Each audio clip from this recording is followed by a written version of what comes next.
Assalamualaikum warahmatullahi wabarakatuh. Perkenalkan, nama saya Wahyuni. Saya mahasiswa STAI Hubbul Watan Duri, Prodi PAI Pendidikan Agama Islam semester 5. Nah, di sini teman-teman semua, saya ingin membagikan sedikit ilmu pengetahuan tentang administrasi dan supervisi pendidik. Administrasi pendidikan.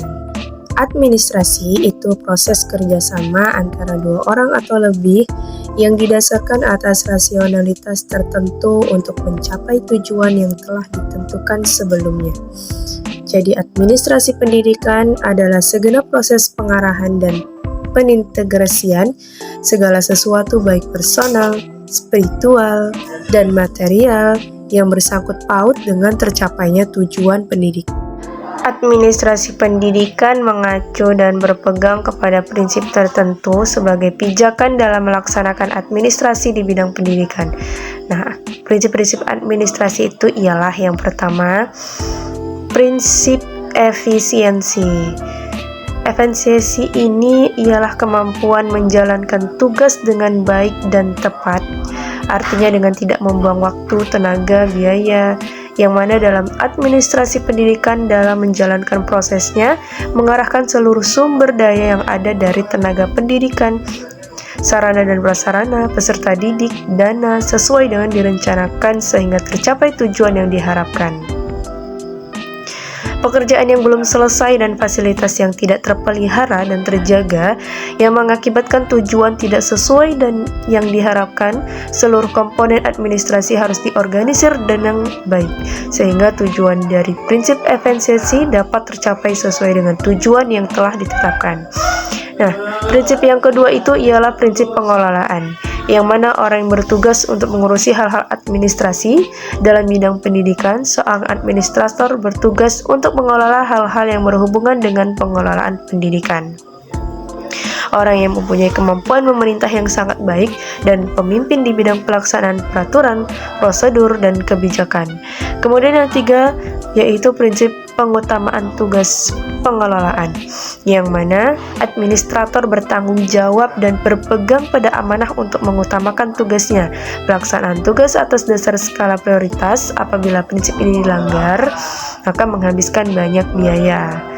Nah, dari dikelola menurut KBBI ialah pengendalian atau diselenggarakan, dijalankan, atau diurus dengan baik tentang perusahaan, pemerintahan, dan sebagainya. Pengelolaan dalam tata kerja administrasi ini mengikuti visi dan misi yang telah ditetapkan. Dalam pengelolaannya harus mengutamakan segala prioritas mana yang terlebih dahulu harus dilaksanakan. Kemudian prinsip yang keempat yaitu prinsip kepemimpinan yang efektif, yang mana setiap pelaksanaan administrasi tentu ada yang menggerakkannya, yaitu pemimpin. Kepemimpinan yang efektif adalah hal yang diperlukan dalam pengelolaan administrasi. Dan pemimpin yang baik dapat membuat seluruh bawahannya memiliki kesadaran atas tugas dan tanggung jawabnya, dan gaya kepemimpinan yang tepat adalah apabila administrator memperhitungkan taraf kematangan para anggota organisasi dan situasi yang ada. Dan yang terakhir, adanya prinsip kerjasama. Nah, kerjasama ini dilakukan atas dasar profesionalitas yang tinggi, bukan kerjasama dalam arti kong kali kong, yang mengorbankan kepentingan mendasar serta mengambil manfaat yang sifatnya komus belaka. Sebagaimana kerjasama antara kepala sekolah dengan dewan sekolah dalam kaitannya menggunakan porto operasional sekolah serta penyalurannya. Dan pengembangan kerjasama dilakukan secara sinergis, profesional, dan juga proporsional.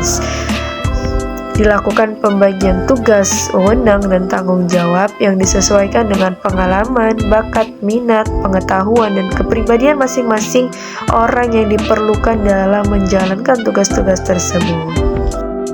Fungsi-fungsi pengelolaan proses belajar mengajar diantaranya ada fungsi perencanaan, fungsi organisasi, fungsi koordinasi, fungsi motivasi, dan juga fungsi pengawasan. Nah, yang pertama fungsi perencanaan. Itu dapat memudahkan guru dalam mengukur keberhasilan pembelajaran, baik proses maupun hasil. Kemudian fungsi organisasi itu sebagai wahana untuk membagi pekerjaan di antara komponen-komponen kerja di tingkat suatu pendidikan. Kemudian yang ketiga, fungsi koordinasi untuk mencapai tujuan bersama dengan cara yang efektif dan efisiensi. Yang keempat, fungsi motivasi sebagai penggerak dalam diri siswa sehingga menimbulkan gairah siswa untuk semangat dalam belajar. Dan yang kelima, fungsi pengawasan memberikan bantuan layanan terhadap permasalahan guru dalam melaksanakan pembelajaran.